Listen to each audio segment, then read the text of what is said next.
आज गैस मिल रहा है सबको, दिक्कतें नहीं है। मोटा मोटा सवाल है,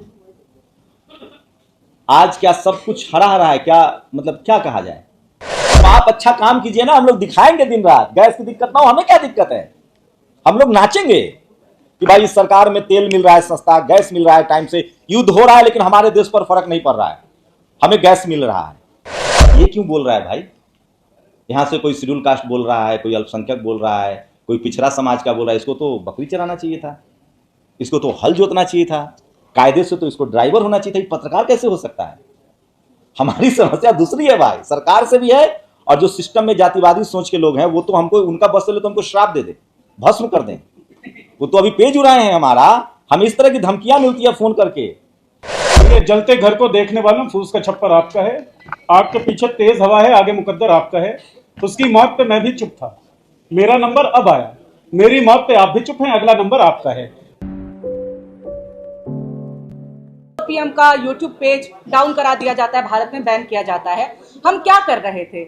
हम कह रहे थे कि देश में अपराध हो रहा है, देश में परेशानियां हैं, लेकिन आज के समय में अभी दिक्कत यह है कि अपराध करना अपराध नहीं है, अपराध को एक्सपोज करना अपराध है। और यही कारण है कि हमें ही अपराधी बनाया जा रहा है। अगर अपराध होता तो अपराधी संसद में ना होते, अपराधी जाके मंदिरों में वीआईपी दर्शन नहीं कर रहे होते। लेकिन अपराध ये है कि हम पत्रकारिता कर रहे हैं। हमने क्योंकि ये नहीं कहा कि हाँ हम लाहौर में घुस गए हैं, हमने कहा कि जनता को नुकसान हो रहा है, जनता के बारे में सोचिए, जनता परेशान हो रही है। क्योंकि हमने ये नहीं कहा कि हम जो है सबसे ज्यादा मजबूत हैं, हमने बताया कि हमें दिक्कतें हो रही हैं। हमने ये नहीं कहा कि भाई गैस की कोई दिक्कत नहीं है, अफवाह है। हम ग्राउंड पे गए और हमने ग्राउंड से दिखाया कि अफवाह उन्हीं को लग रहा है जो स्टूडियोज में बैठे हुए हैं, जो कि जनता के बीच में नहीं जाते हैं, जो करोड़ों के मंचों पे बैठ करके कहते हैं कि कोई दिक्कत नहीं है, सब अफवाह है। जनता की तकलीफें अफवाह है क्या? सीधा सा सवाल ये मेरा सरकार से है कि जनता की परेशानियां आपको क्यों नहीं नजर आती हैं? जब चुनाव आते हैं तब लंबे चौड़े दावे किए जाते हैं, चुनाव बीतते ही फिर क्या होता है? कुछ नहीं होता है। आज एक बार फिर से पलायन की स्थिति हो गई है। अगर अफवाह है परेशानियां लोगों की, तो फिर पलायन की स्थिति क्यों बनी है? कोई भी अपने घर से 10 कदम जा करके किसी भी एजेंसी पे चला जाए, किसी भी बस स्टेशन पे चला जाए, रेलवे स्टेशन पे चला जाए, उसे हकीकत नजर आ जाएगी। लेकिन ये लोग चाहते हैं कि ये हकीकत सामने ना आए। और मैं एक बार फिर से यही कहूंगी कि जब अपराध ना हो करके अपराध को एक्सपोज करना अपराध हो जाए, इसका मतलब है कि दिक्कत किसी अपराधी को ही हो रही है, कमान कहीं तो किसी गड़बड़ हाथ में है। वरना आप ये सोचिए कि बच्चों के सामने खेल दिखाने वाले बच्चों के अकाउंट से इतना कैसे डर जा रहे हैं कि 6-7 साल की बच्ची का अकाउंट बैन किया गया है भारत में। 6 साल की बच्ची का अकाउंट। ये कौन लोग हैं? ये इतना क्यों डर रहे हैं? क्योंकि एक साइकोलॉजी में, नीरज सर हम लोग को एक चीज पढ़ाई जाती थी कि कैसे अथॉरिटी स्टैब्लिश होती है, कि बॉस अगर एक आदमी को डांटा तो वो अपनी घर पे आके बीवी को डांटेगा और वो आकर के बच्चे पे। तो यहाँ पे इंटरनेशनल प्रेशर्स भी दुनिया भर के हमारे ऊपर पड़ रहे हैं, सवाल उठ रहे हैं। तो फिर किसके ऊपर वो सारी चीजें निकाली जा रही हैं? जनता के ऊपर निकाली जा रही है। किसी को कोई फिक्र नहीं है। वो अथॉरिटी जो इस्टेब्लिश करना है कि भाई कैसे कोई है जो ये नहीं कह रहा है कि ईरान के जबड़े से मोदी जी 22 जहाज छीन करके लेके आ गए। ये कौन लोग हैं जो नहीं कह रहे हैं कि हम लाहौर में घुस गए हैं? ये लोग कौन है जो ये नहीं मान रहे कि हाँ भाई नासा ने बोला है कि बेस्ट है ये लोग? ऐसे लोगों को टारगेट किया जा रहा है, बार बार लगातार किया जा रहा है। फेसबुक पेज जो है हमारा भारत में बैन हुआ, आपको क्या लगता है इससे पहले दिक्कत नहीं हो रही थी? लगातार स्ट्राइक्स आ रहे हैं।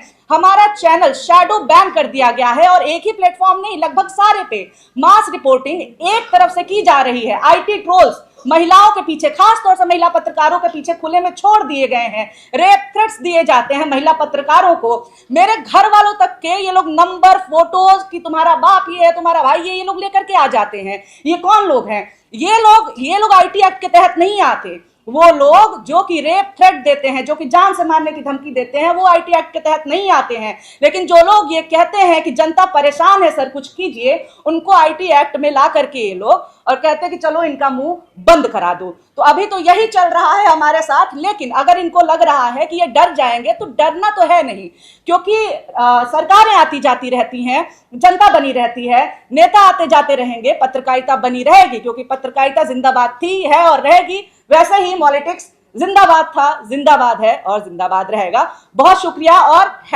#Support politics, #support journalism. देखिए, मतलब आप लोग अवगत हैं हम लोग के विचारों से, बातों से। मैं अभी वही पंकज सर से बात कर रहा था कि एक्चुअली दिक्कत ये हो रही है कि जो संस्थागत मीडिया है, मैं उसको मेन स्ट्रीम तो नहीं कहता हूँ, संस्थागत कहता हूँ, क्योंकि उनके पास सालों का वर्चस्व है, उनके पास धन है, लीगल टीम है, सरकार के साथ वो उठते बैठते हैं, जजों के साथ, वकीलों के साथ उनका उठना बैठना होता है, सब उसके पड़ते।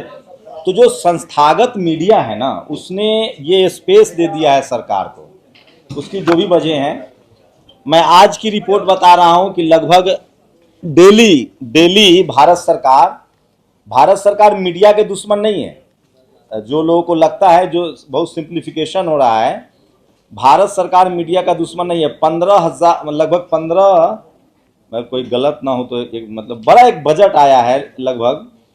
जब देखिए उसको, मैं अभी जस्ट देख रहा था, मैं अभी है मेरे पास, बड़ा ज़रूरी है मुद्दा। ये देखिए आ गया है।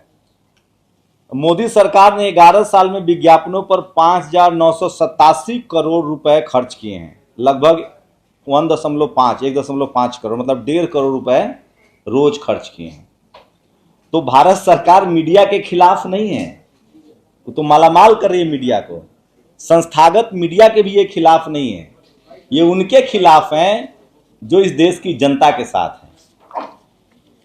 अब बताइए पत्रकार का क्या काम है? नीरज ने ही लिखा था एक दिन, मैं बराबर कोट करता हूं कि अगर कोई कहे कि बारिश हो रही है, कोई कहे कि बारिश नहीं हो रही है, तो पत्रकार का काम है जाके बताना कि कोई एक झूठ बोल रहा है। और एक दिक्कत सरकार को सबसे ज्यादा इस बात से है कि एक बड़ा सेक्स जो संस्थागत मीडिया है, वो उनके साथ, वो उन पर सवाल नहीं पूछ रहा है। नोटबंदी में सब कुछ ठीक था, लोग नहीं मरे, लाइनें नहीं लगी थी। आप लोग बताइए कलेजा पर हाथ रख के। आज गैस मिल रहा है सबको, दिक्कतें नहीं हैं। मोटा मोटा सवाल है, आज क्या सब कुछ हरा हरा है? क्या मतलब क्या कहा जाए? लेकिन सवाल ये है कि नेशनल दस्तक जैसे जो प्लेटफॉर्म है या द जनता लाइव है, हम लोग की तो और दोहरी तकलीफ है।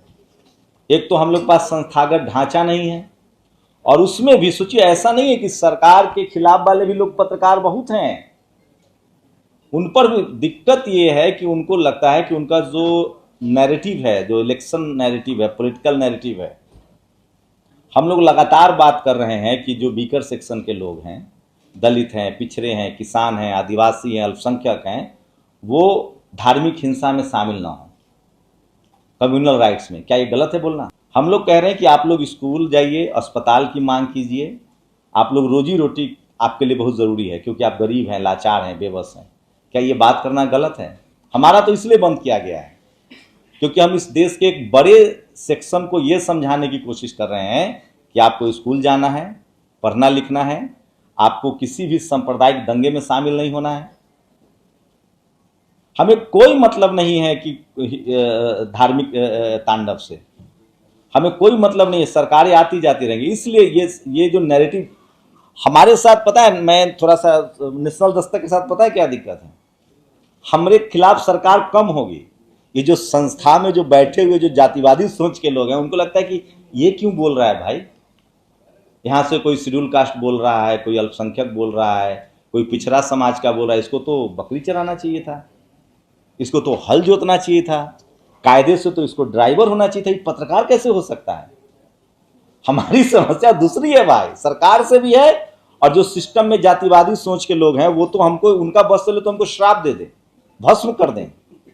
वो तो अभी पेज उड़ाए हैं हमारा, हमें इस तरह की धमकियां मिलती है फोन करके कि पत्रकारिता तुम कैसे करोगे। ये भी एक बड़ी समस्या है। लेकिन सवाल यह है कि ये जो चल रहा है, इससे कम से कम इस देश के लोगों का भला नहीं होगा। अच्छा, मान लीजिए हम लोग चुप हो जाएंगे, जैसे तमाम संस्थागत मीडिया चुप है, तो क्या लोगों की समस्याएं हल हो जाएगी? गैस मिल जाएगा? एम्स में आधे से ज़्यादा डिपार्टमेंट में फैकल्टी नहीं है, ऑपरेशन थिएटर नहीं चल रहे हैं, ये ठीक हो जाएगा? 1 लाख सरकारी स्कूलें बंद हो गई है देश में, वो ठीक हो जाएगा? हम नहीं बोलेंगे, हम कुछ और कर लेंगे, हम मजदूरी कर लेंगे। अगर उनको लगता है कि हम यही करके पेट पाल रहे हैं, तो हम तो मजदूरी करने के लिए तैयार हैं। लेकिन क्या इस देश के लोगों की समस्याएं ठीक हो जाएंगी? क्या लोगों की जो समस्याएं हैं, गरीबी है, लाचारी, हम लोग तो सरकार का आंख और कान बनने की कोशिश कर रहे हैं कि एक हमारे प्रधानमंत्री पूरा 150 करोड़ को तो एक इंडिविजुअल नहीं देख सकते हैं। ऐसे भी उनके पास बहुत काम है, चुनाव प्रचार सबसे ज्यादा करना रहता है। तो हम तो उनके आंख कान है कि सर आपके इस राज्य में ये प्रॉब्लम है, इस राज्य में खाने की समस्या है, गैस की समस्या हो रही है। हम तो मदद कर रहे हैं। पत्रकार क्या होता है? वॉच डॉग होता है, मदद कर रहा है। लेकिन इनको मददगार नहीं चाहिए, इनको चाहिए चापलूस। और जिसके साथ चापलूस, जो चापलूसी के दौर में जिएगा उसका अपना नाश होगा। सरकारें आती जाती रहेंगी, हम लोग को कोई लेना। हम लोग चाहते हैं कि इस देश में कभी पत्रकारिता बहुत ईमानदार नहीं रही, उस पर कभी बाद में बात होगी। लेकिन अभी जिस तरह की ये सबसे ज्यादा इनको प्रॉब्लम है इंडिपेंडेंट जर्नलिस्ट से, ये जो सोशल मीडिया प्लेटफॉर्म से लोग जो बात करें, क्योंकि संस्थागत मीडिया में सबकी एंट्री नहीं है, खासकर ऐसे लोगों की जो मार्जिनलाइज सेक्शन के हैं। उसके बाद वो लोग भी इनको अखड़ते हैं जो इनकी हाँ में हाँ नहीं मिला रहे हैं। ये कह रहे हैं कि भैया एक रंग में रंगना है, हम जो कहें वो। तो आप अच्छा काम कीजिए ना, हम लोग दिखाएंगे दिन रात। गैस की दिक्कत ना हो, हमें क्या दिक्कत है? हम लोग नाचेंगे कि भाई इस सरकार में तेल मिल रहा है सस्ता, गैस मिल रहा है टाइम से, युद्ध हो रहा है लेकिन हमारे देश पर फर्क नहीं पड़ रहा है, हमें गैस मिल रहा है। अब ये फैक्ट चेक चला है आजकल, एक फैक्ट चेक कर रहा है। मतलब सोचिए, एआई का वीडियो, एआई की फोटो कौन इस्तेमाल नहीं कर रहा? तो एडिटिंग एआई से हो रहा है। हमारी सरकार कह रही कि हम सबसे ज्यादा एआई पर इन्वेस्टमेंट करने वाले हैं, भारत को एआई का हब बनाना है। एआई से कोई फोटो लगा दीजिए तो पेट में दर्द हो जाता है। हद है भाई। हम मान लीजिए अब चांद पर तो जाएंगे नहीं, चांद का एक एआई का फोटो लगा दिए तो दिक्कत हो जा रही है। तो ये तमाम बहाने ढूंढे जा रहे हैं। दरअसल चिंता इस बात की है कि मीडिया अब डेमोक्रेटाइज हुआ है। मीडिया पर जो हिरार्की थी, जो वर्चस्व था कुछ लोगों का, कुछ मीडिया घरानों का, कुछ कम्युनिटी का जो वर्चस्व था वो टूट रहा है। आम लोग बात कर रहे हैं।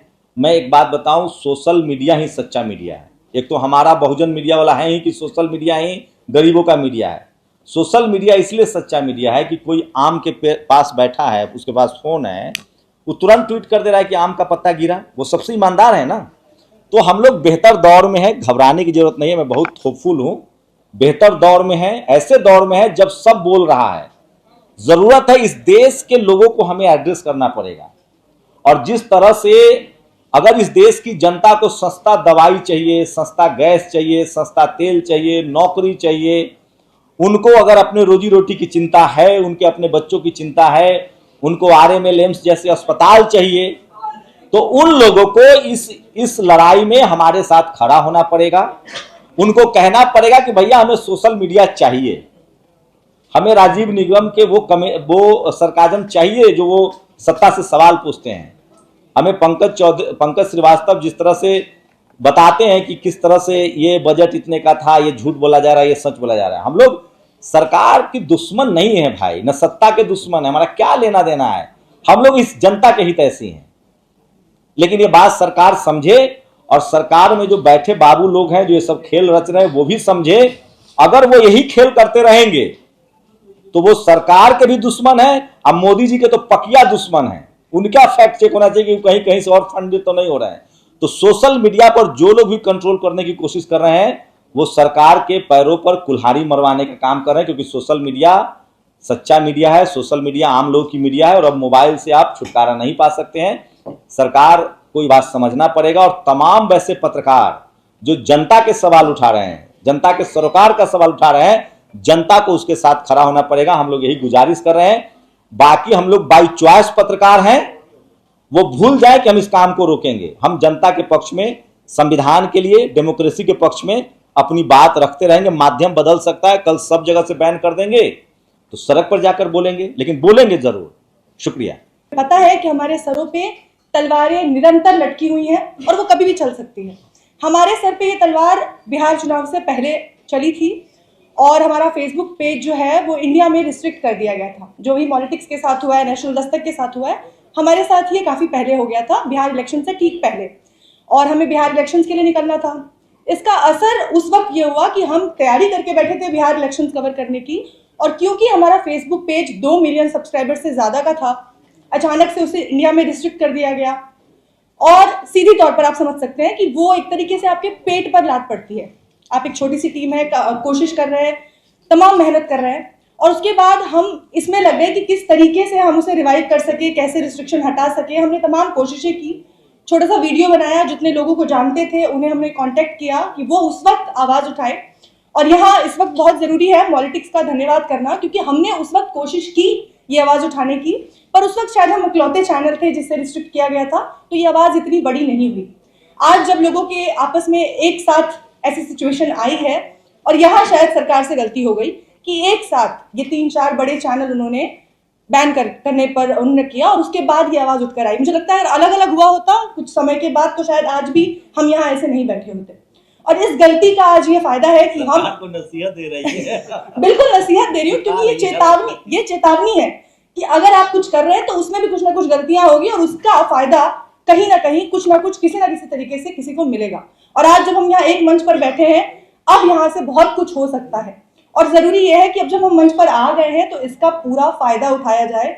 और अब जो कुछ सरकार करने की कोशिश कर रही है, अभी तो कुछ भी नहीं हुआ है, अभी तो कोशिश की जा रही है। 15 दिन का नोटिस दिया गया है, 15 दिन के नोटिस के बाद जो असली रिस्ट्रिक्शंस आएंगे उस पर हमें फोकस करना है। ये जो कुछ हुआ है ये तो कोई बड़ी बात नहीं, हम दूसरा फेसबुक पेज बना लेते हैं, हमने भी बना लिया, हमने भी काम करना शुरू कर दिया, अब भी कर सकते हैं। लेकिन इसके बाद जो कुछ होने वाला है हमें उस पर फोकस करना है, और उसके लिए अभी ये लड़ाई महज शुरू हुई है। आज ये पहला प्रेस कॉन्फ्रेंस है, मैं ऐसा मान के चल रही हूँ।